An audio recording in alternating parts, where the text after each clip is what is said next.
Hey guys, how's it going? Welcome back to a brand new episode of HGO, the show where we talk about everything that's hot in the world of games. I'm your host Ethan, and I'm joined this week by the Weeb Wonder himself, Kyle. Hey Kyle.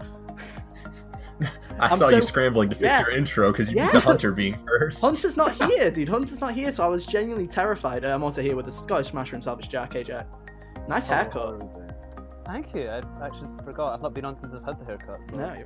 I mean, they don't usually see you, so this is the first time they're seeing I've only been here for like all the Crash stuff and a few other things. But you were here a couple of weeks ago. You were here. But anyway, enough about you. No one cares about you. We've got a special guest. We've got a special guest, Jack. I'm gonna let you introduce yourself. So, who are you?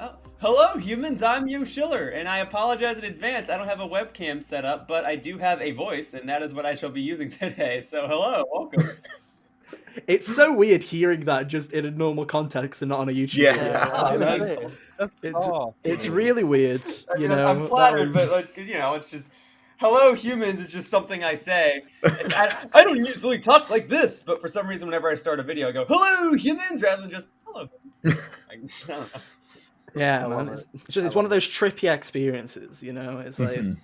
Just when you get to know someone that you've just seen them on a YouTube video for so long, you just hear their thing. It's like, I'm sure it's like people who hang around Scott all the time and hear hail from him. They're probably going, "He's done the thing. He's done the thing." Oh, it's probably one of those. I totally get that. Yeah, rest assured, I am just a dude, and I'm happy to be here today. So thank you for having me on.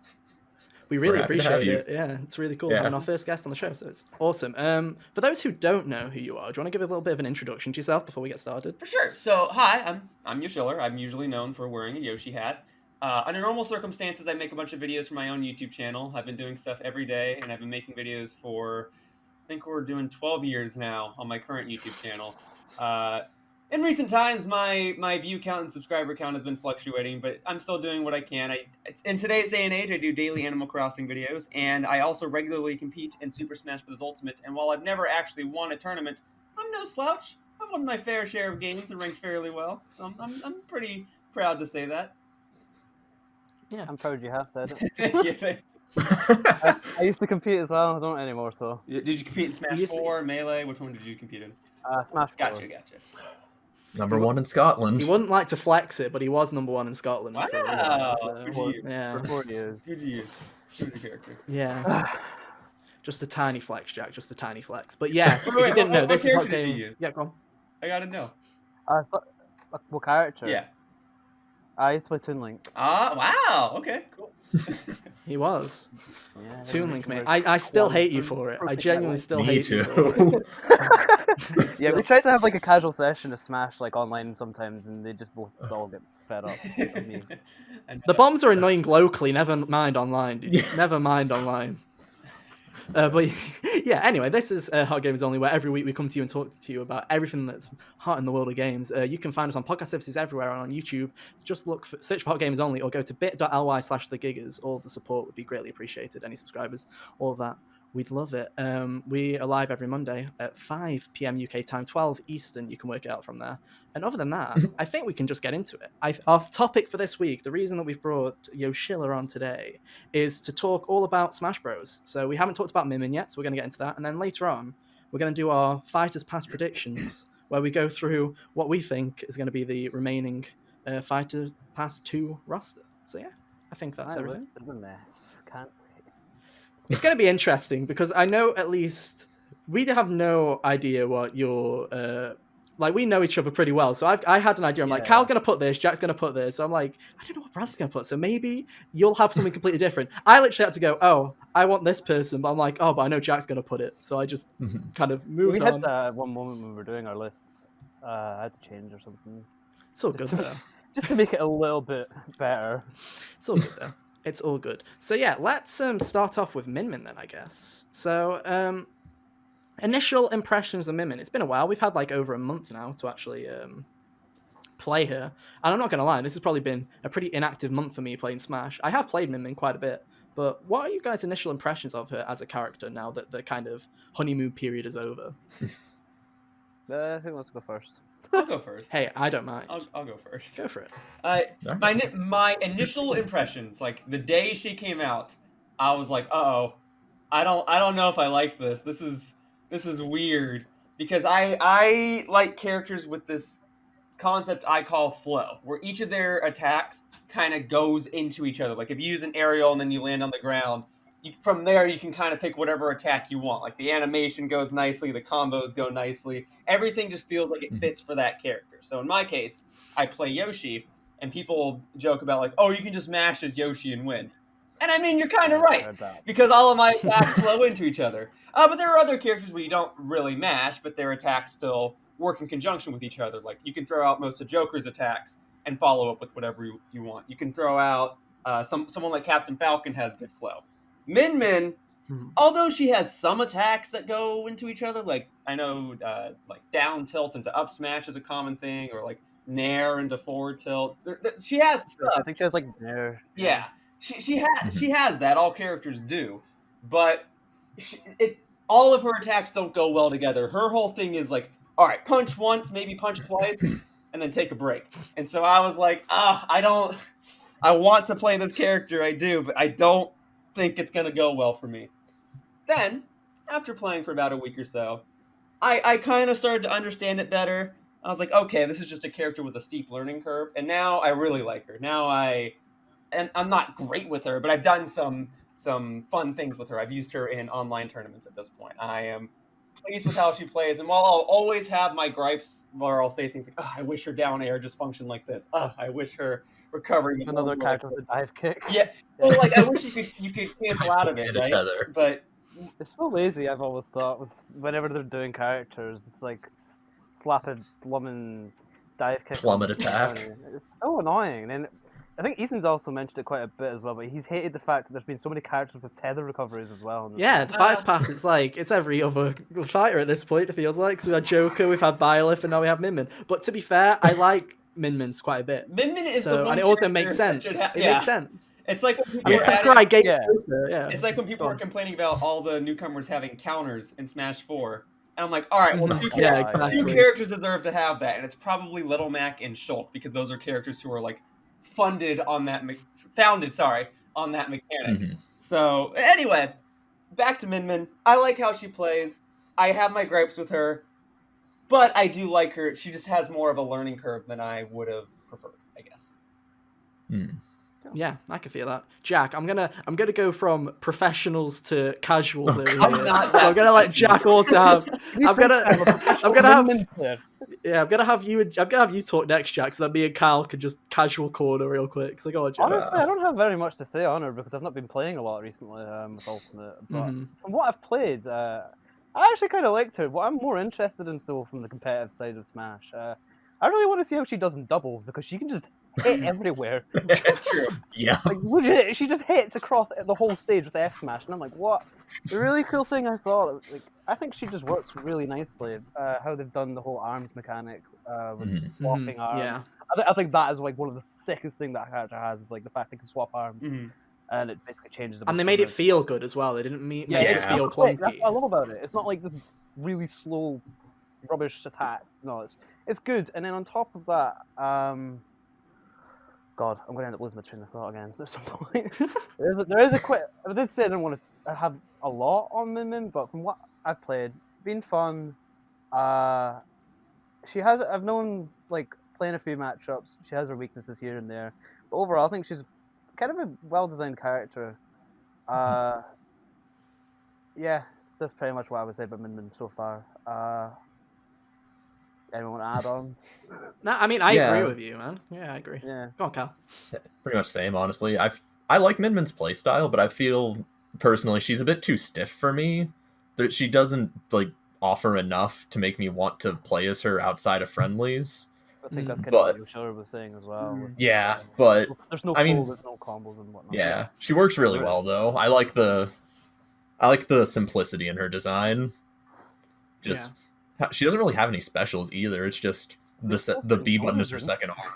Like, I really like how simple she is. She's a very easy pick up and play character. One of those easy to play, hard to master kind of characters, you know? Yeah, I guess for sure. I feel like what Sakurai has really nailed with putting fighters from other fighting games in is he's really nailed transitioning them well to Smash. That's what I always feel is Min Min follows the lineage of Ryu and Ken and of Terry, of just feeling great for people that are new to the character and new to say, whether it's ARMS and haven't played ARMS, Min Min feels great to play anyway. But it's just for the people that do like those games, that are really like ARMS, they've done such a great job of like faithfully bringing that character into the Smash world. You know, having Min Min being able to use both her arms on the A and the B, similar to how you can in ARMS, and just having that, like you said, the arms are so smooth. Like, it feels like an age ago now where we had Shulk, where switching through all of his Monado arts was the most tedious thing ever. Shulk was a nightmare in 4. Yeah. And now we've gone giving to him the wheel was the best upgrade ever. And now he's considered one of the best characters in the game. Like, it literally shot him up. It literally made him one of the most annoying characters to fight. And now he's pretty cool. But they've done such a good job of transitioning Min Min to ARMS, and I think Min Min's just great in terms of like actual representation. It's funny that we are now getting to that point where, hey, the games that released too late for the Fighters Pass 1, you are starting to see stuff like Min Min crop up, and it's like, I'm glad that they did Byleth. it. Yeah. We're not talking about Byleth. We're not talking. Byleth, in my opinion, is a bad way to transition a character, because it was just Get the pitchforks out. Get the pitchforks out. No, I'm not even talking about the character. I'm just talking about they just decided, instead of taking what makes Fire Emblem Three Houses an interesting game, they were just like, oh, let's just take the special weapons from that game and stick them all on one character. Props to Sakurai, like, just slightly off topic for a second. He didn't put a counter on a Fire Emblem character for once, so. You've got a point. Hey, we had Robin. Well, that's true. All right, I'll give you that. The cool thing about Min Min, though, and maybe you guys are going to talk about this later, but in contrast to pretty much every other character that's ever existed in Smash Brothers, Min Min is not like Min Min's not the main character of ARMS. I know Sakurai is saying like, oh, all the characters in ARMS are the main character. Yeah, then why was Springman an assist trophy when the game first came out? And now you're getting to this point, you're like, oh, well, we already made Springman an assist trophy. We have to pick someone else. Let's pick Min Min. Like, I think it's cool that they chose Min Min because of the fighters in ARMS. They all have their mechanics, but she's the one that probably translates to Smash the best and represents ARMS the best. Because they could have picked someone like Mechanica. But it's like, well, is that really fair? Because Mechanica doesn't have stretchy arms. She uses a mech suit. Or they could have used someone like... They could have gone with Ribbon Girl. But it's like, when you do Min Min, and you compare Min Min to the other fighters in ARMS, she has some unique mechanics. Like, she has the kicks that can knock attacks away. She has 2 different arms in which her left arm is stronger. She has all sorts of other things going for her that I think puts her in Smash better and makes her a better fighter than another choice would have been. And I think that's why people enjoy her representation so much. Because Ryu and Ken kind of seem obvious, right? It's like, oh yeah, you give them the moves they have from Street Fighter. You give them their Hadoukens, their Tatsumakis, all that. But let's say like the representative was, I don't know, Cammy. It's like, oh, well, Cammy kicks, and she kicks. Yeah, like, she's cool. She's cool, but, like, you know, we could have just had Springman and be like, all right, well, he punches, and that's about it. Yeah. But you get Min Min, it's like, well, she punches and she kicks, and her left arm is strong, and she has 2 different default arms, and she can reflect stuff with her, and so on and so forth.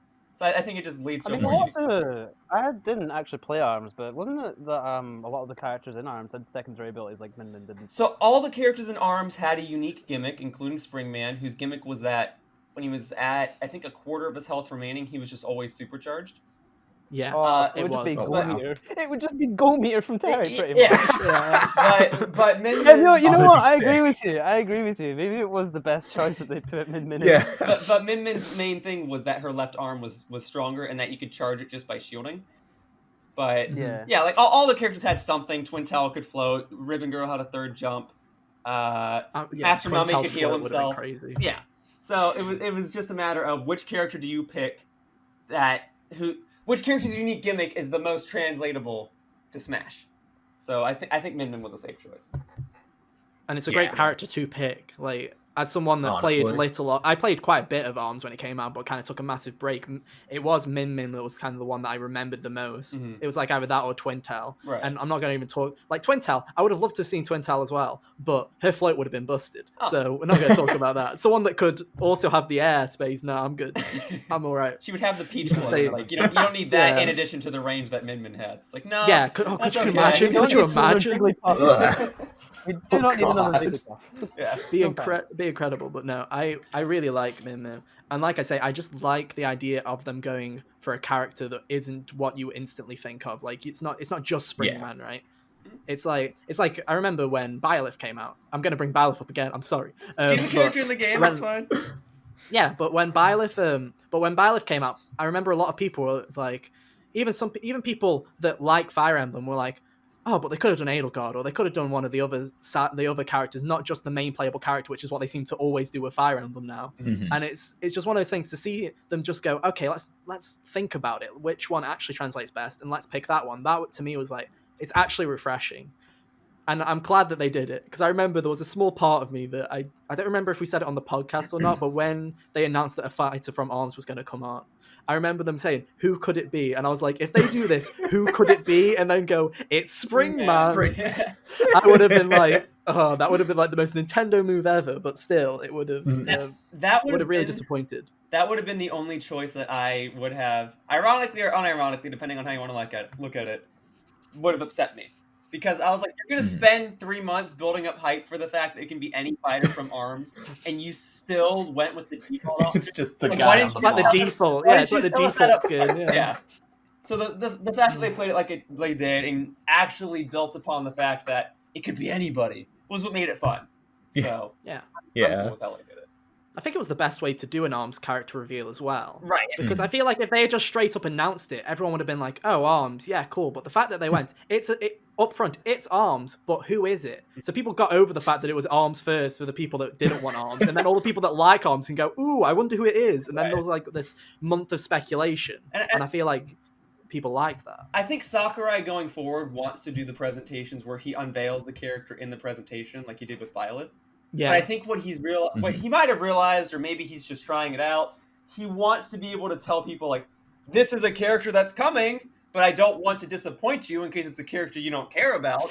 So Let's style it. I'm just saying, like, I think he wants to be able to do that, where he starts the presentation with the character reveal trailer. And then he goes, okay, let's spend the next 30 minutes talking about it. So by setting it up and saying, it's a fighter from ARMS, so if you don't like ARMS, then this character's probably not for you. And if you do like ARMS, then great, get hyped. We'll see you in 3 months. Great. I think he set it up very well this time. And while it is fun to see like the big E3 reveals like Banjo and Hero, given the circumstances, I think he handled this reveal fairly well, especially given the fact that it's the main box art title character from ARMS. Yeah. I really liked it. So one thing I just wanted to briefly mention, the stage that came with Min, of course. Spring Stadium. Was it Spring Stadium or was it? It's Spring Stadium, yeah. Yeah, it is Spring Stadium. Yeah. I just wanted to say what people's thoughts on the stage were and whatnot. Oh, the stage. I like the stage, actually, to be honest. It's fun. I have been very mixed on the stages so far. I'm the kind of person that just sticks on Battlefield anyway, because most of the time I just don't want to deal with the pain, unless we're like playing for fun, right? Then it's like, okay, cool. But for most of the maps that we've got, they've just, a lot of them to me have been underwhelming or just a bit too gimmicky for my liking. Like, as many people will know on the pod that are listening to the podcast, I'm a huge fan of Persona 5. I could not care about Mementos as a stage. I genuinely couldn't. There's just so much saying to you as well, it's whack so weird with it. Mementos is just the map in the background. It's a very weird stage. So I couldn't. It's like also the Fire Emblem Three Houses stage. I don't remember what the name. The Garreg Mach, the monastery. Garreg Mach, yeah. I was like, it's just another fly thing. It's just a tour of the school, basically. It's just a tour of the school. I'm like, inclined to agree. My approach to stages is I actually prefer the over-the-top, gimmicky, crazy stages. And I know a lot of people are like, oh, I want more... People want more turning legal stages. And I mean, I do too. But my whole thing is, if this is supposed to be a stage that's supposed to represent this game or this franchise, you may as well go over the top. You may as well just do character cameos or stage hazards galore. I don't care. I'm the type of person that thinks that, all things considered, I'm glad Wily's Castle is a stage in the game, but I think it's a missed opportunity for... To be fair, I do love Wily's Castle. I do love Wily's I love the music and I love the concept, but I think it's a missed opportunity for a Mega Man stage, right? Like, you just fight in front of the castle and Yellow Devil shows up. Like, I guess. That's my main... Yeah, that's my main problem with Mementos, is you have all these cool ideas from the Persona franchise, and it's just... a stage in front of a map of mementos, not even actual mementos, just a map from the game, a JPEG, and it's just like, yeah, you've got the Phantom Thieves coming out, but it's like, you could have done more than this than just, oh, here's some wacky shapes coming onto screen. I'm like, you could have done more. Yeah, you could have done more.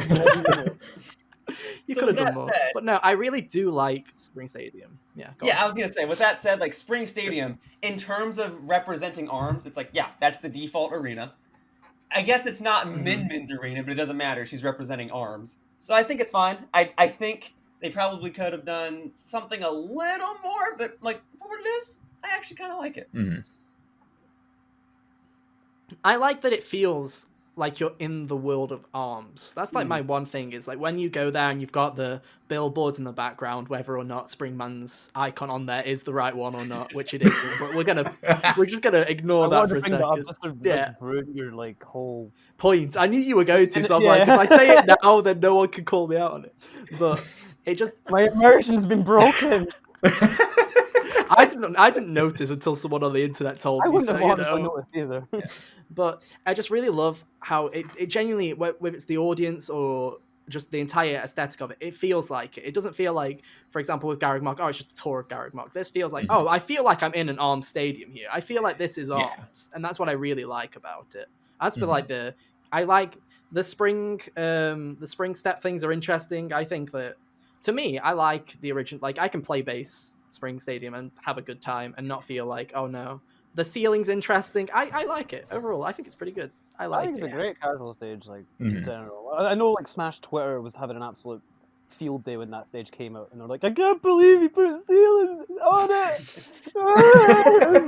Like, look how many stages they've made. I don't think they really care at this point. Stop getting your hopes up. If anything, you should hope that they have fun. Yeah. Imagine spending months creating a stage that you think is fun and cool, and someone doesn't like it because they can't use it in a tournament. It's like you have 103 state. What is it? 109 stages now. Like I think so. I think you can find something you'll like. Yeah. It's no worse than the King of Fighters stage where they just put giant invisible walls on the side. Oh, that was sick though. Yeah, I often considered like you like punch them through it. That's pretty cool. What a King of Fighters stage could be, I actually like their approach to that. Like, it's a flat playing field, but like we need to have some sort of wall, but we can't just have it be walls. So it's like an in between. It's a cool nod to kind of the beat 'em ups and fighters of the time as well. Yeah. I also just love that the King of Fighters stage is just on a football field.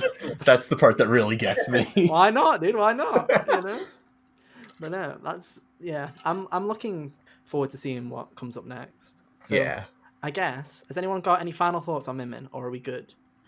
Because we've talked a lot about Min Min. I'm just glad she's in the game, man. I'm glad it's her. She was the character I used in ARM. Yeah. It's cool to have rooted for a character and actually obtained the one that I wanted. Yeah, I'm still on the other side of that. I want to be clear. I would have been fine with. Shut up, Ethan. I would have been fine with Patel or Max Brass or pretty much any of them besides regular old Springman. But you know, the fact that I was in the.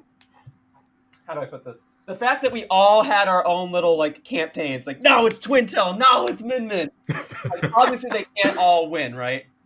But the fact that there was one that was the winner, and it was the one that I was in.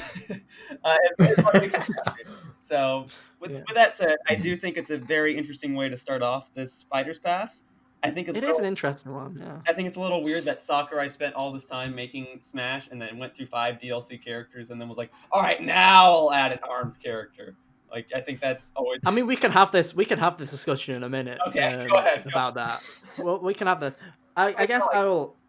Yeah, go on, carry on. I'll let you finish it. I think it's weird that they're adding an ARMS character now, but like, I'm not opposed. I think it's cool that ARMS is being represented in the game, and I'm glad that Min Min is the choice. I think it shows that, you know, Smash Brothers doesn't always have to be represented by the titular box art character. It can just be represented by someone that people like. Nice. When they did announce ARMS character, I thought, like, part of my brain thought it was going to be Ribbon Girl, and just I'm glad that the easy escape. Yeah, and she'd be also pretty recognizable because she's also on the box, isn't she? Yeah, I haven't played ARMS. She's the one punching Springman, so yeah. Ah, nice. Oh, thank you, Ethan. There you go. I've got you covered, dude. Yep. She's there. She's Perfect. right on the Yeah. back. There you go. So I just thought Ribbon Girl. I'm glad that Min is what they went with because she's got a really unique design. I'm glad. Got to a bowl of ramen. A bowl of ramen. I was gonna say that was the last thing I was gonna say was I really loved that reveal trailer. Like honestly, Oh yeah, that trailer was cool. I feel like they keep amping these trailers up. Like I loved the King of Fighters one. I love this one. The Joker one was great. Even the Hero and Banjo ones were cool. I was gonna say I didn't even know about who Hero really was, but when that it was still hype. Like, it was still really. Like some subspace nonsense going on. It's like Lincoln Meta Knight. Yeah. But no, I think they've been really nailing these intro cinematics to these characters, and I hope for all of Ultimate they've been nailing it. Yeah, I really hope this trend continues. If I may say, I know that everyone remembers the cinematics from these trailers, and rightfully so. They spend a lot of time advertising them. But I'm also a huge fan of the way they actually show clips in the gameplay sections to show how these characters can be. Yeah. All it takes is 30 seconds. I agree. It's like, oh, here are all the attacks you need to know. Here's how this character is supposed to work.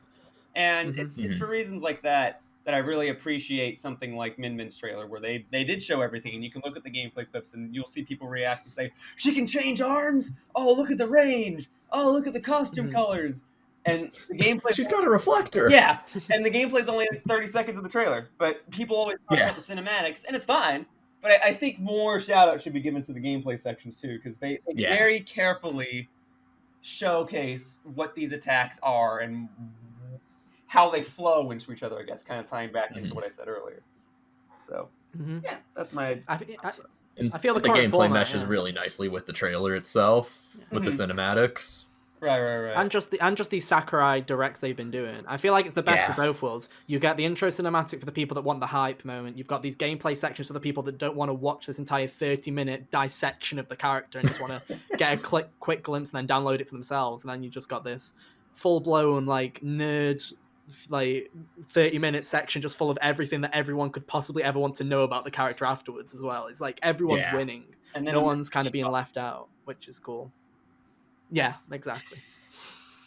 But yeah, with that out of the way, let's get on to Fighters Pass predictions. And in fact, I'm gonna ask you, before we get into the Fighters Pass predictions themselves, I'm gonna ask you a question, because I think I've had this conversation with you, Kyle, at least. Where we always thought, when they obviously announced Fighters Pass 2 at the same time, right, as Byleth, but we've always asked you, do you think that Byleth was always intended to be the final Fighters Pass 1 character? That's my question. Oh no, you had this conversation with me, actually. Was it you, Jack, that I had this conversation with? Because I always thought that Byleth was an interesting choice, so I was wondering, how do you feel that Byleth was the end of Fighters Pass 1? Do you think they swapped anything around? You know how I feel about Byleth. I know how you feel. I am avidly kind of against Byleth, just on the grounds of what they said when they showed Rex Mii costume, and they said he's a Mii costume because Xenoblade 2 came out too late into Smash's development, and then they give you Byleth as DLC. A game that came out a solid half year after Xenoblade 2. It's like... Really? Yeah, I think Sakurai, I don't know what happened there, but I'd like to imagine that Nintendo were like, okay, we need to start off Fighters Pass 2 strong. Fuck it, we'll swap Min Min and Byleth. I think that's honestly how I think. I just don't see how the Fighters Pass 1 was supposed to, like, if they never did a Fighters Pass 2, that it was going to end with Byleth. I just don't see it. That'd be disappointing. Here's my theory, is I do believe she was part of the 5 characters they chose from the get-go. And I think that the whole reason Joker was unveiled first is because they wanted to cash in on the Persona 5 hype while it was still relevant. And my God, did they do it? So they were like, let's start with Joker. And then from there, they were probably like, what's the best order to do this with? Because I guess Terry could have been unveiled at any time, and Byleth could have been unveiled at any time. So they figured we second again, Banjo. Well, Banjo was third. Second was Hero. Banjo was the second or 2. They were both announced at the same time, though. Right. 2 and 3 were announced at the same time. So I think the logic was, well, we're going into E3 shortly after Joker's release, like maybe Hero and Banjo should be revealed there. Those are the 2 next biggest. And it just so happens that by the time we get to the end, Byleth is the least hype worthy. You just laugh with Byleth. Yeah, and it's unfortunate that a lot of people are displeased with her reveal trailer, because she's still a unique fighter, right? If she was in the big, nobody would care. It's the fact that she came out after 4 insanely hyped fighters. So they could have switched her with Terry, and maybe that would have worked out a bit better. But I think the whole thing is, the reason they chose these characters in the first place is because they're trying to create characters that they know people will be willing to spend additional money on. Mm-hmm. So, like, yeah, I'll spend $5 extra on Joker. I'll spend $5 on Hero, Terry, Banjo. Yeah, if Byleth was separate, maybe not. I don't know. I bought Byleth's the value one, right? Byleth's like, you save money. You save money on Byleth if you buy the 4 characters you want. You know, like that's the kind of thing. So I think she was planned to be part of the original 5, but maybe she was not always planned to be the last one shown. I don't know that for certain. Mm-hmm. I don't think they switched her with Fighters Pass 2. I think she was always part of that first bunch, and then Fighters Pass 2 is more of when they were developing the first 5 DLC characters, they were like, maybe who they want. Yeah, maybe there's like 3 or 4 or 5 or 6 more characters we could do. Like if this, I just want to say, I really appreciate that you always refer to Byleth as a she, because I'm still mad that they put the male Byleth on the Smash roster, because I hate him and everything about him. His costume's so dumb. You're right, I do always refer to Byleth as a she, and that's bad, because when talking about Smash characters, I'm supposed to be referring to the version that's the default. So Wii Fit Trainer is she, and then you could also just say they. I think you're right. I'm defending you. I think that you made the right choice, because if anything, male Byleth, no, I'm good. Look, that design is questionable. As a tournament competitor, like MKLeo, the top Smash player in the world, pretty sure he alternates between the male and the female ones, but most other players only use the female Byleth. So I'm used to saying she because the commentators say she. But yes, by default, you are supposed to say he because the Byleth default character is the male version. But I'm surprised anyone at the top's even playing that character in the first place. I thought they were complete rubbish. Oh. I mean, I've never seen a character so slow. MKLeo just plays. The character struggles to move. Anyway, enough about Byleth. Anyway, I'm having a rant. Yeah, I swear, I promised. I was like, you know what? If there's one thing we're not gonna do, we're not gonna bring up Byleth. And I've like, it's just like that entire thought has just gone away, and it's just like, yeah, let's do it. Let's just talk about Misery. It's like the Gen 7 of Smash DLC. Yeah. She's a character like any other. She gets a lot of backlash, whether it's rightfully deserved or not. I don't know. But it's worth discussing when mentioning the fighters in the second pass. Exactly. I just think Byleth is a really boring character, because unlike the other 2 avatars, Robin and Corrin, Byleth has no personality. They're a silent protagonist. So sick. So sick. Hey, as someone who played 3 Houses and actually really does like 3 Houses, there are characters in 3 Houses which I think would have been a lot cooler, but hey. Literally anyone would have been better. Yeah. I mean, give me Ingrid. Give me like a fucking spear fighter. That would have been cool. But anyway, yeah. I digress. You do it as Byleth. Yeah, you can. Yeah. Byleth isn't real. Byleth isn't real if you just pretend she doesn't exist. But anyway, let's move on. Fighters Pass predictions. That's what we're here for, and we spent 30 minutes talking about Mim, which I love. I love talking about Mim. So now we can get on to the fun part, where we've all come prepared. We've all got some Fighters Pass predictions. There are 5 remaining character spots in this game. That's it. They're done. They're closing up shop. These are the 5 that we're stuck with. So I don't know how you've sorted this out, Bradley, but I know, at least for myself, I've got my 5 that I think are going to be the fighters, and then I've got an additional couple that I'd like. Okay. And a couple that I dislike. I don't know what you did, Kyle. Did you do something similar? I just have the 5 I think are going to be in. Okay. Not necessarily what I want, but the ones I think are likely. Yeah, I'm a little split. Like, it's 5 characters that I think could be in, but are also ones that I wouldn't mind seeing. Okay. Cool. So there we go. So I'm going to throw it. You're the guest, Bradley. So I'm going to let you go first. What is your first prediction for the Fighters Pass? These are not necessarily in order. This is not the order I think they'll unveil them in. But these are characters that I have chosen based on a combination of relevancy, how well they could work as a fighter, and how commonly they were discussed during Smash Ultimate's development. Because I guess I'll go. I'm just kidding. He's gonna get. Can I just say, if we come back to this after the Fighters Pass is done, I can guarantee he's gonna win. Like, this is easy to contact. Mine's just complete rubbish. I've just gone, ooh, shiny. So, okay. All right. I'm confident in like 2 of my choices. So, like, let me be clear with this, because when Smash Ultimate was in development and they were unveiling fighters, the fighters that they were unveiling were mostly based on fighters that were commonly voted for in the Smash ballot. Like a lot of people voted for King K. Rool. A lot of people voted for Ridley. Then did people vote for Isabel? What's that? Well, I mean, Isabel was the wild card. Isabel was the wild card. There was like 2 people in the corner. I was one of them. To be honest, I was like, yeah, I'll take it.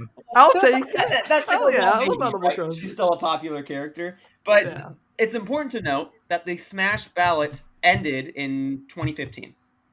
Yes. So a lot of people, when Smash Ultimate was in development, a lot of people were saying, "Oh, Crash Bandicoot's going to be a character. He's relevant again." To which I said, he was relevant after the Fighters Pass, after they probably chose the characters again.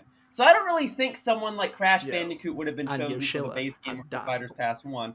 But I think he has a shot at being in Fighters Pass 2. I'd be okay if he was in. I'd be okay if he wasn't.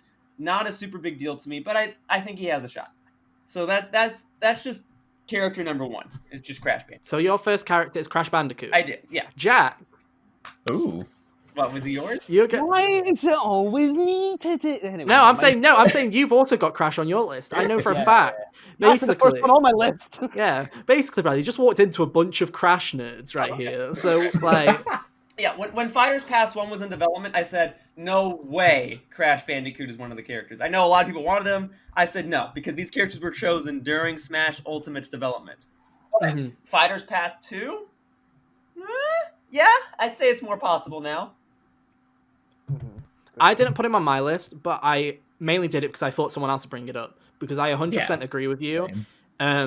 One, I think Crash has really had a comeback in recent years. It's been since 2017, which was when they were in mid-development on Ultimate, so they had plenty of time to have discussed this anyway. He's kind of back in the minds. He's kind of back in people's minds again. He's kind of a nostalgia character, so I feel like in the similar vein to Banjo, he's got like... For some people, he has like a reason to belong in the game in a way. Like he has a history with these franchises. Mainly, also, my main thing is it's owned by Activision, and being owned by just like Activision, I can easily see them just being like, yeah, Activision doesn't really care. Activision, you can ask Activision anything, and they'll basically just be like, if it makes money, yeah, sure. We don't have a conscience. We don't care about our IPs that much. Yeah, stick them in Smash. to be fair, right? Like based on characters like Banjo. Nintendo of America does seem to have some sort of, or Nintendo of Europe, I guess, because Rare is a European company, but Nintendo of America, at least, has some influence on all of this, because, in case most people don't know, Nintendo of America and Microsoft actually work with each other from time to time. Not just, like, putting Cuphead on the Switch, but, like, they'll share game testers. If something goes on during PAX West, they have no problem sharing a shuttle service that gets people to and from each of the headquarters so that people can go in, so that journalists can go in and report their games. Like, they don't hate each other. They are rivals. They are trying to outsell each other's game consoles. But like, when push comes to shove, they're all in this together, right? Like, having a positive reputation in the community is a very important thing when you're trying to sell your products. So, with all of that said, Nintendo of America was probably the one that went up to Microsoft and made the deal. Or Nintendo of Europe was the one that went up to Rare and made the deal. However it works. I think 100%. Just as easily, Nintendo of America, President Doug Bowser could go to his phone book, call up the president of Activision and be like, beep, boop, boop, boop, boop. Hey, hello, yes, hi, this is Doug Bowser. You want your character to be in Super Smash Bros. In exchange for just some fees for licensing? Great. We'll talk to you soon. And then that's it. They send them the money, they get the model and design data for Crash, and they put them in the game. I don't think at this point there's any character that wouldn't be in the game unless the creator of the game did not want it to be so. That's my opinion. Yeah. I just was going to say the entire time, just because Crash 4 is coming out, it's the perfect time to do it, you know? Yeah, that's actually true. It's one of those characters where, And also, Activision has made it specific. They went out of their way to port NST to Switch, and then they went a step further with CTR and had it day and date on Switch. And even though they're not doing day and date on Crash 4, I can see why, because it's on a completely new engine so they don't have the legacy tech to port it over like they did with CTR. I can 100% see that game coming to Nintendo Switch in a year's time. So Activision has shown that they're willing to put their games, Crash games specifically, and Spyro on the system. So I don't see why they wouldn't. And like you said, even I remember Phil Spencer was very open to having Banjo and Smash. So I know that was an easy thing where they were like, hey, Phil Spencer's already kind of said that he would, so I'm sure it would be easy. But I think it'd be easy with Activision as well. Just a couple of license fees. I think it'd be simple. I think it would be very simple. So that's cool. Kyle, what's your first prediction? So my first prediction is gonna be a Gen 8 Pokemon. Okay. Very non-specific, I know, but I've got this one on my list. I've got this. Yeah, I think we all know who it is. I have I have Urshifu on mine. Okay. I want to make that clear. I have 3 put down as possibles. Sure. One is Urshifu, because Isle of Armor just came out, and he would. I feel like he'd translate really well into Smash. Second is Zarude, the new mythical Pokemon. Oh, there hasn't been for Crown Tundra. Yeah, that grass dark monkey thing. Yeah. I feel like we don't know a lot about him, and he's part of Crown Tundra, so that'd be a good way to generate hype for that. And then my third, and I think probably the most likely, is Rillaboom, the grass starter, because if you look at what they've been doing with Pokemon, you had Greninja representing Gen 6, you had Incineroar representing Gen 7, so Rillaboom would be a good way to cap out the trinity of Fire, Water, Grass. Represent all the starters. Interesting. I think he'd be the hardest starter to translate, because Inteleon and Cinderace would be a lot simpler, but I feel like Rillaboom could be pretty cool. He could be a cool grapple fighter, kind of like Donkey Kong. Yeah, that's interesting. I 100% have put my bet on Urshifu, mainly because I haven't been keeping up with the expansion pass, and I was just like, quickly, what's that cub-looking thing? Cubfu. It has an evolution. I'll go with that one. Then I wrote that down. I was like, yeah, that's the one. But I mean, really just couldn't be bothered with because I also put Gen 8 Pokemon, but I didn't play Gen 8. I don't know a lot. I feel like it's a safe bet, right? I feel like it's a safe bet that there's another Pokemon. It generally. If it is a Pokemon representative, the Pokemon slots are generally given to the most marketable Pokemon. And by that, I mean, it's the Pokemon that they heavily push in the anime or the trading card game or just merchandising in general. Because, you know, like Lucario and Mewtwo had movies and mega evolutions. Greninja had a Greninja was like the poster boy for Gen 6. Yeah. And then Gen 7's a little weird because it seemed like they didn't know if it was going to be Decidueye or Incineroar. So they kind of split the difference. And they're like, all right. Roll the dice, yeah. I think they did a better choice. They put Incineroar. I think they did a better They just put Decidueye and Pokken. But I know Sakurai even said, like, he could have also just as easily picked Decidueye. He just thought Incineroar was the fun fighter. And that seems to be the case because in the anime, Ash wound up getting an Incineroar. It seems like as they got further along in the show, they were like, all right, Incineroar is going to be the marketable one. So Gen 8, it looks like Cinderace is going to be the main marketable guy, but I also acknowledge it could just easily be a legendary Pokemon. It could be Urshifu or be Zamazenta or I was going to say, something. I totally going to put 3 fire types. Yeah, that's the only thing that I think stops Cinderace is because we already had, not only do we have multiple fire types already, but also the last Pokemon that they added was a fire starter. That's the only reason that I would say maybe they'd stay away from Cinderace. I agree, out of the 3 starters, that's probably the one that is the most marketable out of the 3 of them.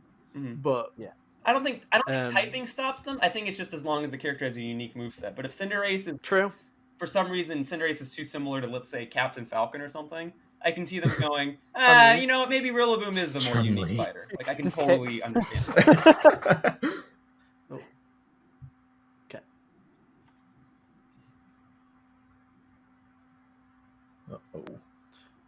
Kev, we're having some connection issues. For those wondering why we're all being a bit quiet, we are having a couple of connection issues. Now we're good. I can hear you all now. You good? You good? Okay, we're good. Smashing. I think Zencast just doesn't like us bringing in guests, because the same thing happened with Jacob. It's cursed. It's cursed. But alright, it's Gen 8 Pokemon. That seems to be a pretty safe bet. I intentionally did not put that on my list, because I just assumed like someone else would put it on. And my list is a combination of characters that I think are plausible / ones I want. I don't really want a Gen 8 representative, but I'm not going to be super upset if we get one. I mean, if it was up to me, the Gen 8 representative would be Dracovish. All of his moves would be Vicious Rend, and it'd be great. But should I go with my? You went for your kind of. You kind of went for your kind of like. I don't know who it is, so I'm just going to kind of go for like a statement and kind of make some predictions. So I'm going to go for my one that's the same kind of vein.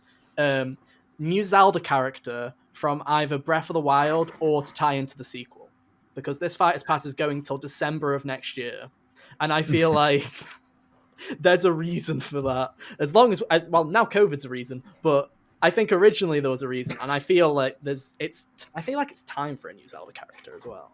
Yeah. If I was to put a guess on it, I don't know. I feel like it'd be either, if it's from Breath of the Wild, it's one of the champions. I've always said I wanted it to be either a Goron, so probably Daruk. Oh, Daruk could probably be my pick, actually, just because I love Daruk. Yeah, I take Daruk. I don't know about Rivali. Rivali would just, I feel like he'd play too similar to other. Falco. Yeah. Sure. But, Yeah. I get what you mean, though. Who else we had? I think Urbosa would be kind of interesting, but then it would just be another sword character. Urbosa is super Urbosa's popular. probably the least Mifa popular can just one. die. I hate that character. She's like the worst point in the game. I hate her. It's not her voice actress. It's just the lines she was given. They were very poor. But no, I have a feeling that there is going to be a Zelda character. That's my bet. Also, it was because I had stuck myself to a list of 3 first-party characters and 2 third parties. That's what I stuck myself to, was like the magic numbers. So I was like, okay, I need a first-party character. And I was like, I bet you something with Zelda. So that's my guess, is a Zelda character. Whether it's from Breath of the Wild, whether it's a tie-in to the sequel, which we still don't have a name for.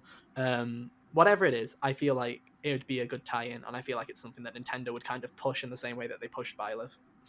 So is that your second choice or your first choice? That's my second choice, technically, because of Gen 8, because Carl said right. Gen 8. Well, I was going to say, I'll just put this one out now, I'll just make this my second choice as well. Go on, counter Originally, me. I was going to say Breath of the Wild character as well, but then I also counter went me. Skull Kid.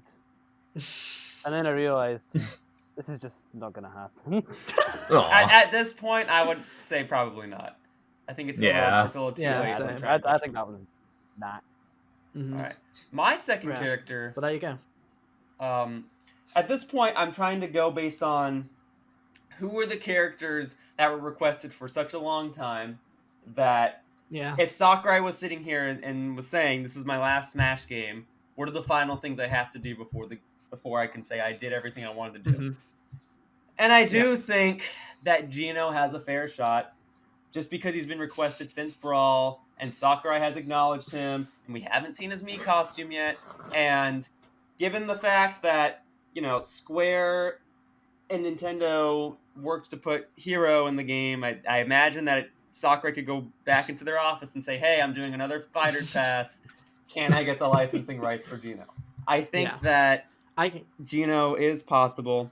I know he's not super relevant, but I think much like Banjo, it's just a character that people wanted, that people would be willing to spend money on. Got more chance of maybe like some Origami King at this point. I genuinely put this character. I put Geno, and I think I only put Geno in here just because I like to troll Geno fans. But in the pile, I put characters I don't think that get in that people want. I put Geno in because there's a part of me that's like, I'd love for fans to get what they want finally and get Geno in Smash, right? But there's just this dark, hatred-filled part of my heart that's like, only those fans will care. Literally no one else will give one. So I feel like in terms of marketing, it would be a terrible decision on their part. And that's the only reason why I see it happening. Don't get me wrong. I can see Sakurai just being like, hey, I'm doing what I want. Geno it is. Right? I can see that totally happening. But I feel like from a marketing standpoint, Nintendo might be like, yeah, but unless they've played this specific game that this small group of really passionate people love, everyone else is kind of just going to be like, who's that?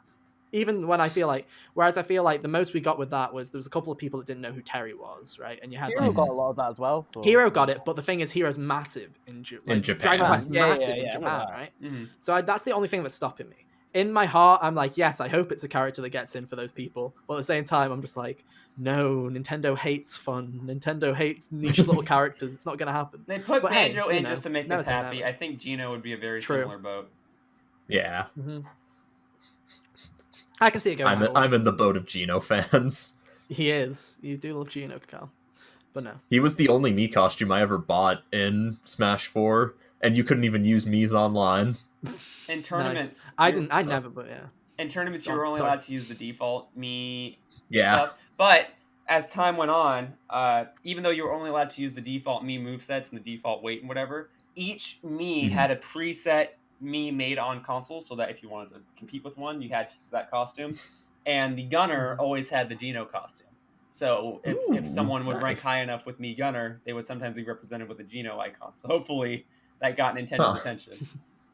But we'll see. Dude, I hope. It was also just bizarre when they did show his Mii costume for Smash 4 that he was like the only one to get like a splash screen. Mm-hmm. Oh yeah, like, he did, didn't he? Geno joins the battle. Weird. That Yeah. was a slap in the face. It was a slap. It but, was. You know. Yeah, it's weird. I do think you make a very good point that Geno's Small victory. not showing up yet in the Mii costumes. But at the same time, I think Sakurai is having as much fun with the Mii costumes right now as he is with the actual characters, adding stuff like Sans and Cuphead and Vault Boy, and just having all these weird. All the characters. American developers are so excited to have their stuff in Smash that they're probably just like, here you go, just take it, put it in Smash. we don't care about making money, just take it. Have a rabbit's And then the hat. Japanese side is probably a lot more strict.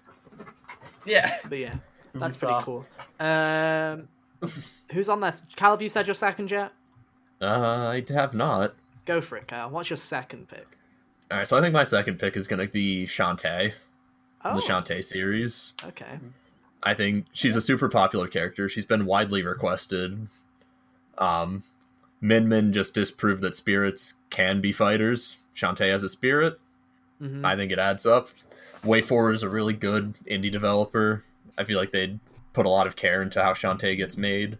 She'd have a really unique moveset too, being able to utilize like animal transformations as well as a bunch of pirate weapons Mm-hmm. and also a bit of magic. I don't know. I just think she'd be super fun to play as. Mhm. And I love Shantae music and WayForward music. Oh. Jake Kaufman does a great job Shantae music, man. as a composer. Mwah. Oh, it's so good. It's really good. I still need to play Seven Sirens. Yeah, I haven't played that one either. I have to put that on my to-do list. Half Genie Hero was a lot of fun though. Yeah, man, I was a Kickstarter backer for it. You're telling me. I love it. So that's it. That's an interesting pick. I wouldn't have Yeah. thought of Shantae, but hey, it's possible. I wouldn't have guessed it. Jack, how many are you on?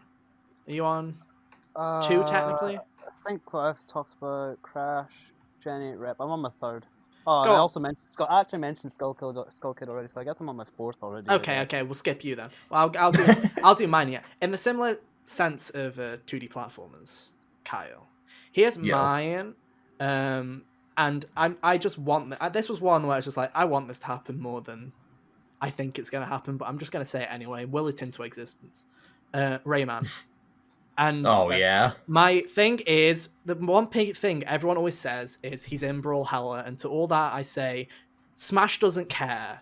I doubt that Smash would go, oh, we can't put Rayman in because he's in this other fighting game that no one really plays other than this like little group, this smaller community. It's a Ubisoft game anyway, Brawlhalla is, so I don't think it matters. If anything, Rayman, yeah, go for it. If anything, it's probably the other way around. Once a character's in Smash, Nintendo probably owns a stronghold on that character. Like, Probably. by putting, let's say, Snake into Super Smash Brothers, they probably can't put Snake into another crossover fighting game. Or in similar vein, by having Joker in. Mhm. They probably can't put Joker in another crossover fighting game. I'm inclined to believe that when Nintendo licenses these characters, they own like a non-competitive clause or something like that. I know it sounds crazy, but I feel like that's part of the I know for a agreement. fact that, yeah. I don't know how much of it is true, but I know for a fact that for PlayStation All-Stars, they had to use Raiden and not Snake for that. I remember that. Raiden, by the way. Yeah. So that was one that I was just like, yeah. But the main reason I think, ever since that Smash fake leak, the Smashified leak of Rayman came out, Yeah. and everyone just went along with it. Everyone just went, oh yeah, Rayman's perfect for Smash, so of course that's real. No one would go hours out of their way to make this fake thing, you know? And I feel ever since that, and I'm sure Rayman got a ton of votes in the Smash ballot, and I just think Rayman's one of those characters where, again, Ubisoft has been working with Nintendo a lot lately, even more so if you consider stuff like Mario Rabbids. I feel like there's a relationship there. There's even, like I said, the Rabbids hat in the Mii costumes and stuff like that. Mhm. I feel like that's a character that if Rayman was going to get into Smash, now is the time, because I feel like it was just a phone call away. Yes, let's do it. And I don't think Brawlhalla has anything to do with it. And I think in the similar vein to Crash, Rayman kind of deserves a place there. And as a 2D platformer character, I think he has a lot of potential. So I'd love to see Rayman. You'll know if Rayman's getting in because someone will leak him next to Ken doing a thumbs up pose. Yeah, exactly. The next time they do a Rayman leak. I hope the reveal trailer is a leak in itself, dude. I hope that. And again, like, no! I don't know why he sort of looks a little bit off. But no, I love that. I love that moment where the whole Grinch leak. Yeah, the Grinch leak was the funniest thing, man. Looking back at it, it was just like, honestly. Yeah. But no, I think Rayman has a pretty good chance, so that's why I put Rayman on my list, and I'm hopeful because I really like Rayman as a character, and Rayman Legends is great. So if it gets more people to buy Rayman Legends, I'm not gonna complain because that's a released on another 20 Rayman consoles. on my list too, but I took Rayman off my list. Fair enough, man. Fair enough. I just didn't want to have too many platforms. Was the thing on my list? True. Yeah. True. That was the only thing I could really say, though. Go on then, Bradley. What's next? The next one on my list is actually Travis Touchdown from No More Heroes for two reasons. One, I know that Suda51, the creator of Travis, and Sakurai are friends. Oh, wait, Travis Touchdown. Yo. I know that they're friends. Cal, super happy you've said that. I imagine that there must have been a conversation they had at some point regarding Travis being in Smash Brothers, and Sakurai probably said something like, development's wrapping up, we can't add him now. And then Fighters Pass 2 comes along, and Sakurai goes, okay, we can add him. I gotta imagine that was probably a conversation. And with No More Heroes 3 coming out, they had that recent Travis Strikes Again game on the Switch. And, the fact that Suda51 is always going to be this lovable goofball that will forever be relevant. I think Travis can probably be included, and I think that is another character that people will be willing to spend money on. So Travis was my number one on my list. He has been my most requested character since Smash 4. I voted for him on the ballot. Oh, wow. I didn't know he was... And okay. I love No More Heroes. Fair enough. And, Suda51's been trying since Brawl to get Travis into Smash. Right. Seriously, I never do that. So... I just really want him. I don't care if he'd be another goofy sword fighter. I just want Travis so much. Kojima got Snake in Smash through a conversation, right? But the only reason Kojima was able to do that and not Suda was because Kojima did it first. Yeah. Now... True. Kojima also did it doing Melee's development, I'm pretty sure. Kojima was doing it since Melee. Now that we're so many... He got on there early. Exactly. He did it before the concept of a third-party character was even a thing. But now that we're so far into Smash's life, and Sakurai seems like he's, doing the big final collection of characters, no regrets. I did everything I wanted to do. I think Suda's earned his spot to have a character in the game. Yeah. I think Travis would be a recognizable and fun enough character. Especially now that No More Heroes is getting back into the public eye after being gone for 10 years. It got positive reception. There was one of people liked it. Yeah, No More Heroes 3 was one of 2 Switch games to get a trailer at the Game Awards. Right. So I think that Travis has a really good shot at getting in now. Mm-hmm. I wouldn't be surprised. It's one of those characters where I'm makes sense. Yeah. Especially for one of those, you've got 5 slots, right? So it's you can't have all 5 of them be massive slam dunks that are everybody wants this character. And I feel Travis is one of those great characters where it's Travis is a great addition to the overall Fighters Pass bundle. Yeah. Right. When you look at it, you'll be he's a great addition to that.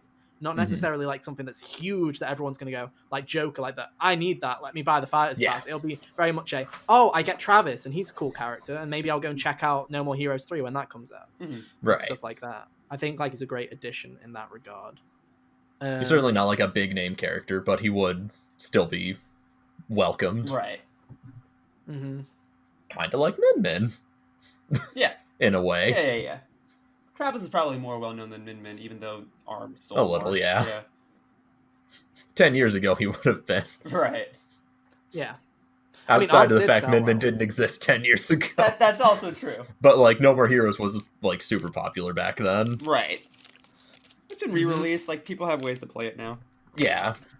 They got re-released for PS3. Mm-hmm. With the Move accessory. Hey man, That I bought wonderful that. thing. I bought the move accessory, and I 100% regret it. Yo, go play No More Heroes. Will do. That's my plan Okay, now. cool. I'll whip out the PlayStation Move controllers. Jack, I'll are you hold on you your? to it like Bayonetta. Yeah, sure you will. Jack, what's your fourth? My fourth was a Resident Evil rep, so I was thinking either Leon or Wesker. Okay, go. I don't know. I just keep thinking Capcom just keeps shoehorning characters into Smash, so I was like, maybe they'll do it again. I mean, yeah, I can see it. But my one thing with Resident Evil has always been, to me anyway, someone that's not a huge Resident Evil fan, other than like Leon, Resident Evil to me is the name, right? It's the name of the franchise, not necessarily the characters behind it. And I don't know if it's. I don't know, man. Chris Redfield punched the boulder. No one You have a point, but I don't know. In a volcano. yeah. But you know, I wouldn't be surprised. Capcom has really been wringing that Resident Evil well dry recently. Like, there's been so many Resident Evil games, and hey, they're not even bad Resident Evil games, so I can't complain. Yeah, Right? Resident Evil 8's coming out. Resident Evil is probably going on to be one of Capcom's most successful, if not, top 5 most successful franchises. Like Street Fighter is probably number 1, but then Resident Evil and Monster Hunter are probably like tied for second. Monster Hunter's huge. Yeah. Like, it still blows my mind how huge Monster Hunter is. Like, whenever I hear Monster Hunter, I'm like, oh yeah, Monster Hunter's a thing, and it's like, no, it's a thing. Like, it's massive. And I never seem to like grasp that, and it's just like, yeah. Every time someone says, "Oh yeah, Monster Hunter," I'm like, "Yeah, that thing's huge, man!" Like, jeez. Yeah, but Resident Evil's got to be like number 3 or number 4 of Capcom's most profitable franchises. Oh yeah, 100%. For sure. But no, I can see it. I just don't know what the different moves. That's my thing mainly. Is how do you transition a Resident Evil character? Character probably. But like I said, man, he punched the boulder. You'll never know what to do. My fourth, and I don't know which one I want to go for here, because I'm gonna go for this one just because there's more history with this character. It's not a third party. There's more history with this character in the gaming industry, and also it's another company that's worked with Nintendo a bit recently. And Bethesda owns this IP, so I guess I shall say, well, they own it, should I say?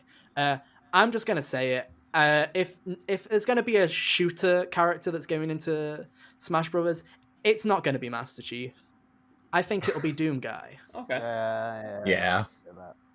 I think there's a moveset that you can work with. I think that Bethesda has, I mean, not only is Vault Boy in Smash at the moment, so they've already had conversations about IP. But I just feel like Doom Guy, he has that history with the franchise. He has that history as a game icon. I feel like he'd have a really interesting moveset that they can work with, and I just feel like he is kind of an icon in the gaming industry, especially now he's had his massive resurgence with the Doom reboots that have been doing extremely well and are really good games. I can see that being a character that, hey, even though a lot of people, I feel like if before Bayonetta came and everyone would be like, yeah, Doom Guy, nah, he's too adult or whatever. And I'm like, at this point, if they can transition Bayonetta into Smash Brothers, they can transition anyone and just remove like the gore effects, right? Or anything like that. But I feel like Doom Guy would be an interesting kind of character. So that's my third party pick. That's the one that I was like, if I'm going to guess, they do that. And also I'd hope that they do something stupid with Isabelle in the trailer. That's my only hope. Nintendo loves their memes, so bank on it, Nintendo. Bank on it. But yeah, that's all I have to say on that one. All right. I don't know what you guys have to think, but there you go. I think Doom Guy... that's the constant battle, right? Doom Guy or Master Chief, because no way it's both. No way it's both. My only... It's going to sound really stupid. The only reason I don't think they would include Doom Guy is just because his name is Doom Guy. Is that officially his name? Or is that just the name that the community gave him? I think. Well, I don't think he has a name. Right? That's just it, right? What a week to not have Hunter here. I've heard that sometimes he's sometimes called Doom Slayer, but yeah, that is another name. But that is another name. Is that the name that the announcer would shout? Or would he just like Doom Slayer wins? That's fine. I think because he doesn't have as specific a name as like Robin or a better working name like Villager. Like I I that's mean, the only Hero reason is he's just too Hero. Yeah, I mean, this Yeah. is the same thing. Yeah. Well, Hero. It's the the same thing is thing they though with all- Dragon Quest. I'm sure they had this problem. The thing Yeah. with Hero though is that they all have their own names. They all have They just names. went with yeah. just went with Hero because Yeah. it's the Like generalization. a catch-all. Yeah. Doomslayer, like he's not representing multiple Doomslayers in the franchise, right? Or is he? I don't know. But that's my only gripe. I think it would be cool. It would be pretty neat to see a Doom stage, but the only thing that catches me off is just because he's a little too generic, despite how successful Doom is. But I'd love to see it though. Yeah. I can see it happening. The thing with my main thing is why I picked Doom Guy over Master Chief is just I don't see Master Chief happening because one, I feel like they've already made the call to Microsoft, and I feel like if they chose Banjo over Master Chief, then that's the character you're getting. If Banjo's already here, that's the character we're getting. That's right? probably I feel true. like that's Yeah. that's the I was one. going to disagree at first, but that's a good point. So If anything, yeah, like I know some people would hate to see it. I feel like even Smash would go to Minecraft before Halo. That's what I think.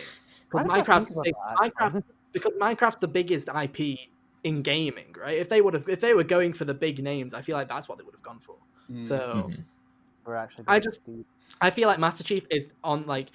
Could I see would I be surprised if Master Chief shows up? No, I wouldn't be surprised in the slightest. But at the same time, I feel like Microsoft, in the same way that they're like, okay, we're putting Ori on Switch, but don't expect anything from us for a while. This isn't just we're putting out everything. We're just here's Ori, and we'll go. I feel like here's Banjo, but we're not just going to be like, yeah, everyone's in Smash. Here, have Banjo and Master Chief, and here's a Minecraft character, and here's all this. I don't think it's going to be. I feel it's Banjo for now, and I don't think we'll see it.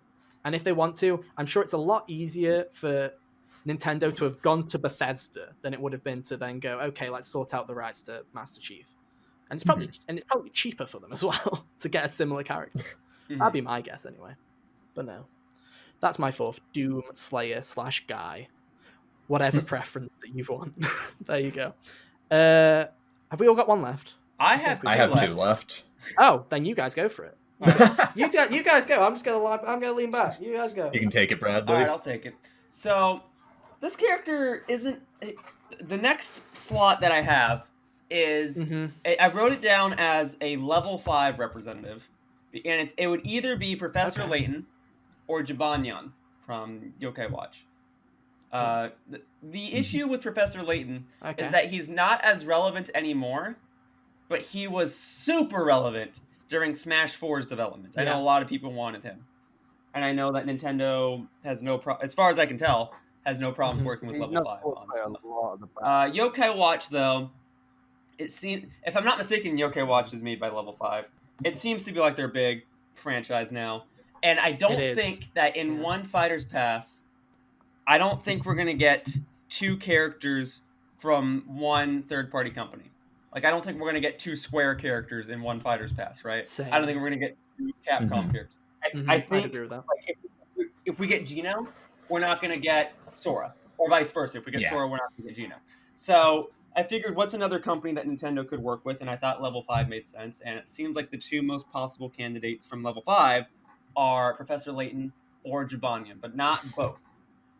And I would prefer Professor Layton, but I feel Jibanyan is more probable. So that's my. I put Layton on my characters that it could be. And that was the exact same. Like, not with Layton. I just put Layton. I didn't even think of Yokai Watch, and I was like, oh yeah, Yokai Watch. That's actually quite big. I should have probably thought of that. That's all. But that was the same thing when I was going with when I was contemplating putting Crash in. I was like, yeah, only one thing from Activision. So I'm like, it's gonna be if it's gonna be anything from Activision, it's gonna be Crash. Right. Like that's what it's gonna be. So I was like, no Spyro, no Overwatch. It's gonna be Crash. Right. That's the one they're gonna go for. And that isn't to say like they couldn't do 2 Square characters in the DLC. Oh yeah. But my mindset is, I would imagine you'd want to encompass more stuff, like get as much as you can. So I don't know. And also, yeah, you've got to think that they had been planning the Fighters Pass. I feel like Fighters Pass 2 is gonna like. I said this when they announced Fighters Pass 2. I think Fighters Pass 2 is going to be more Nintendo and then a couple of additions from third parties. Whereas Fighters Pass 1 was 4 third-party characters, big hitters, and then Byleth. I think it's going to be more the opposite, where you have a load of Nintendo characters and then, hey, here's 2 or 3 third-party characters. I feel like, yeah, if you're gonna only have like 2 or 3 out of the 6 be third-party, you're not gonna want to have over half of them be from one company. You're gonna want that variety. Sometimes when I try and theorize about these things with how they're going to do it and all that, I always think to myself, you can never really guess because Sakurai always just surprises us. He does what he wants, man. He does what he wants. He literally just doesn't care. He's just like, I saw your rules. No, we're just doing it my way. It is true, but no, I think if I'd place a bet on any level 5 character, I'd probably pick Layton. That's probably what I would go for. And I know I have a friend who's Eamon who's massive Layton fan, so he really wants Layton. So I'm like, hey, I'll go with Layton because that's the one that seems like, in terms of from a Smash fan base perspective, that seems to be the one that I think that they'd enjoy more. But Yokai Watch is a very good like backup for that, and I wouldn't be surprised. Kyle. Alrighty, so my fourth is kind of bouncing off Jack's, another Capcom rep, but not Resident Evil, but Dante from Devil May Cry. For sure. I just feel like he's a character like Bayonetta. He's from a what do they call it? Character action games? Yeah. Is that the silly name they decided to go with? Character hack and slash, character, I don't know. Yeah. Spectacle fighters. Oh, what did that one article call it? A God Maynetta? Because it's God of War, Bayonetta, Devil May Cry. I like that. We'll go with that, yeah, sure. But yeah, he's a character in a similar vein to Bayonetta from a hacky slashy. I feel like he would play very similar to Bayonetta, just like style on your opponents. He has a lot of cool moves that could translate well into Smash. Can't wait, it's gonna be broken. He has the 4 different styles: Swordmaster, Gunslinger, Trickster, and Royal Guard. That could all work as his. Already. Like it could all work as his special moves. And also, we'd get Devil Trigger. I'd be down for the That's music. the one thing. Yeah, that's the one thing. Honestly, Dante's like one of the few characters that, yes, I would love to see him, but the music is just slightly above my excitement for him. That was my whole thing when I heard that, Shulk could be getting into the game. I was like, oh, we can get Xenoblade music? Oh, snap. And then they played Shulk's trailer with You Will Know Our Names, and I'm like, all right, we're good. Oh, so good. Yeah. That's the best dude, part. I can't tell you how many times I rewatched Shulk's trailer for Smash 4. Sure. I love watching reactions to stuff like that, man. Like, honestly. Oh yeah, the Shulk one's great.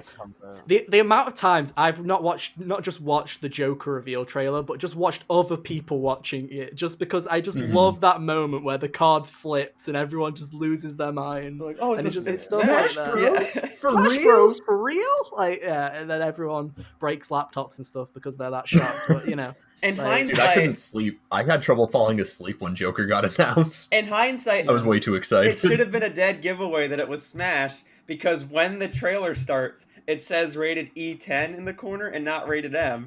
And yet all of us were like, oh, I guess it's just Persona 5 coming to Switch or something. Oh, it's Smash Brothers. Like, scramble. Here we go. Yeah. Yeah.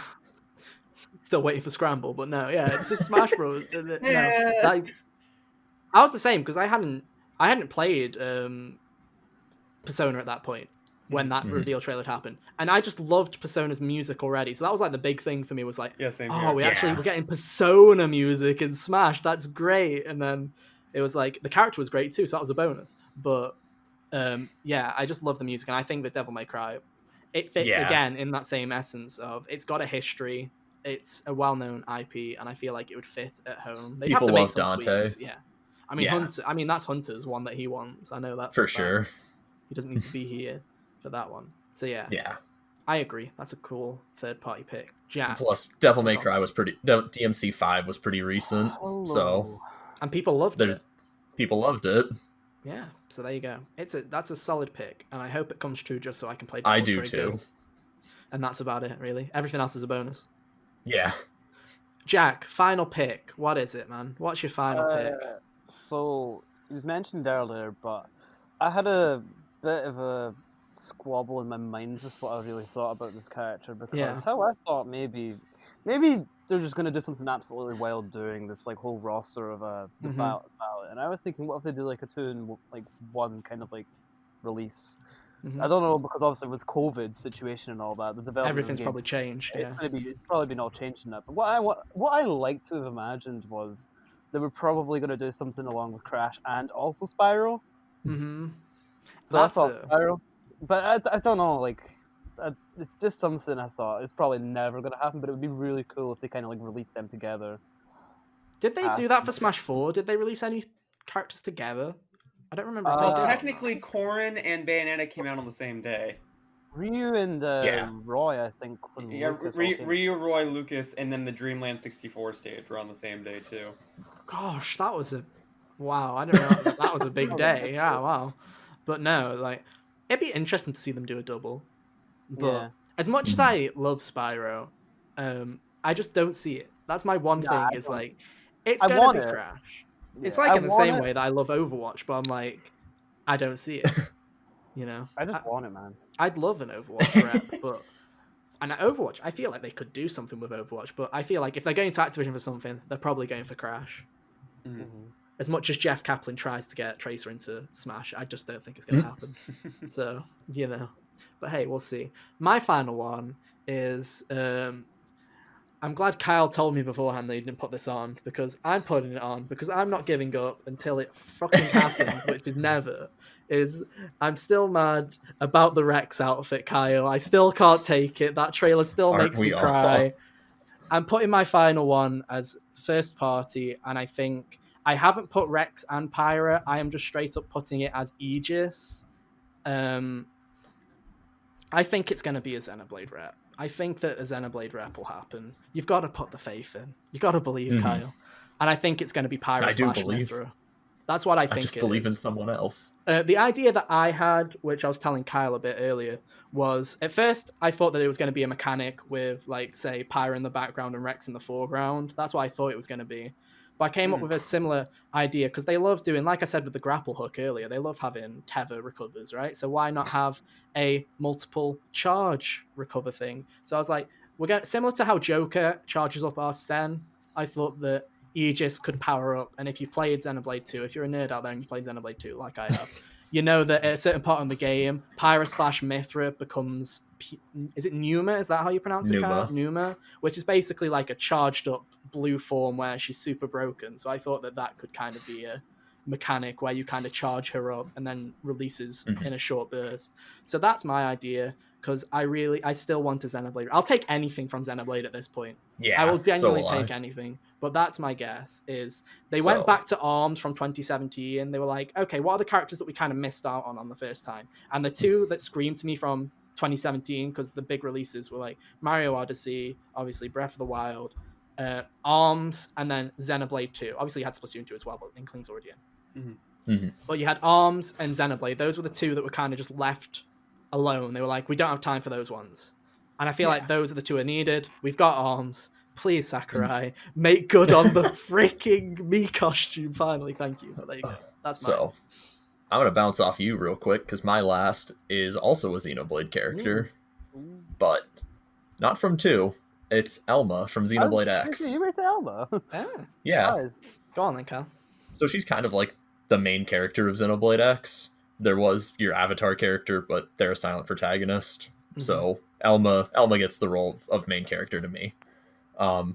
She has a super cool moveset. She's got dual katanas and dual guns. I think that's something that could translate pretty well into a unique moveset.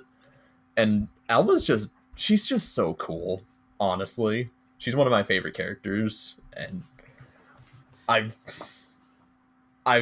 don't know if I've lost faith in a Xenoblade 2 rep, but I mean, you gotta be. I'm still holding out hope. You've got to be in some crazy world where you've given up on a Xenoblade 2 rep or going to Xenoblade X, man. You must be right. Xenoblade 2 was released too late.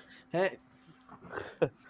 I don't know. Elma also there's also the overdrive mechanic from Xenoblade X, which could be somewhat similar to how Arsene works. And we know how much the DLC characters love their meters. Hey, that was what I was thinking, dude. Charge her up. Numa. Charge them up. Hey, but that's a good bet. Yeah. Let's hope at least one of us is right. We can't both be wrong. Oh, wait. Unless it's Zeke, and then I'd be fine with both of us being wrong. I'll take anything at this point, man. I'll take anything. Give us Dunban. I don't care. Give us someone. Xenoblade fans are thirsty. I'll take anyone. I'm not even like a massive fan of Xenoblade. I'm just like, Xenoblade needs more love because... It does.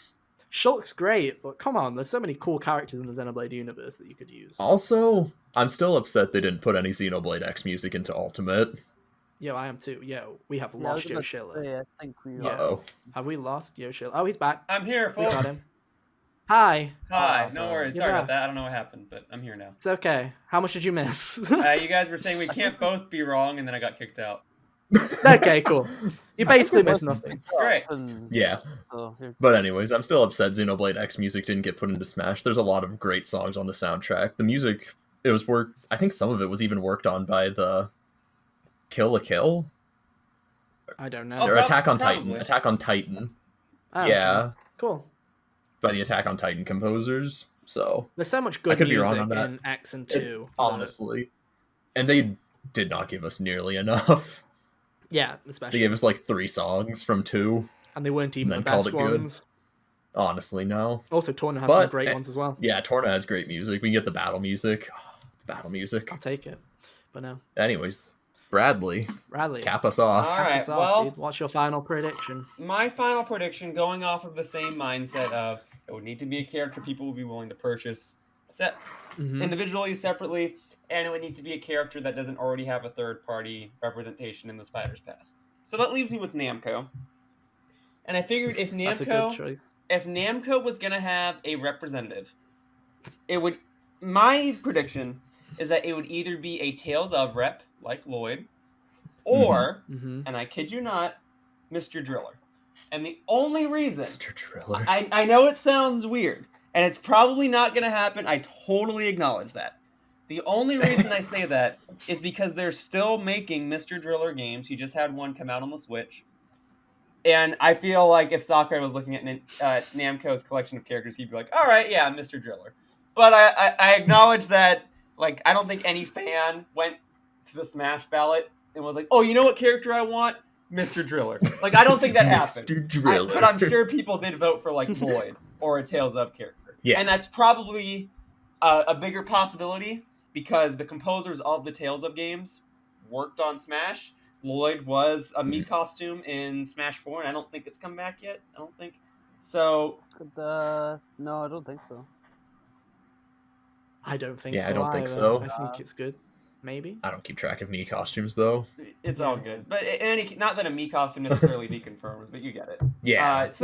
Not, and it doesn't have to be Lloyd, but it's either a Tales of rep, most likely Lloyd, or freaking Mr. Driller. I'm trying to call Sakurai out on his quirkiness so I can say I did it, and I don't think anyone else is thinking Mr. Driller has a chance. So I know it's a weird way to cap this off, but I'm thinking Mr. Driller is on Sakurai's mind.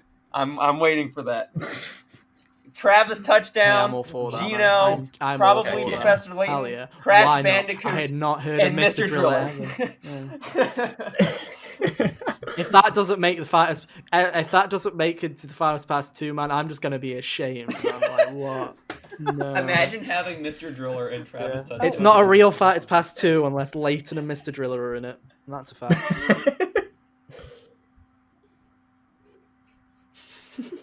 Oh.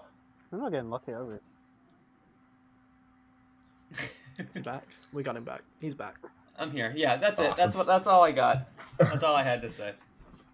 Are you good? That's it. So there you go. Well, some interesting picks there. I don't know who will be right out of all those, but hey. And there were 20 characters. We can't all be wrong. That's what you think. That's what you think. I can't wait. Completely wrong, apart from like maybe Crash. I can't wait for us to I can't wait for us to look back at this and go, hey, who would have thought that all of us would have been completely wrong? Who would have? But think about I it can't this believe way. they put Heihachi in the game. Think I about can't it believe this I way. actually put Goku in. 5-6 years ago, these are characters we would have never predicted. It wasn't even. Exactly. There's no chance that Gino could be in the game. There's no chance that Crash Bandicoot could be in the game. Not a chance. All right. Forgotten dead characters. Resident Evil? Like, why would they put a Resident Evil character in the game? Travis Touchdown? Who cares about Travis Touchdown? And now, Who's that? now we're all sitting here and we're all like, look at all these third-party characters that just sound like probable options now. That was not a thing. You know, just so shiny. You just want it. Just shiny. Just gotta reach for the light. Reach for the light. Get it. Exactly. So, like, you know, you look at that predictions for one. Smash 4 and you compare them to predictions for the Smash Ultimate DLC Pass, and it just gets so crazy. But the thing is, it's all possible, and that's what's so exciting about it.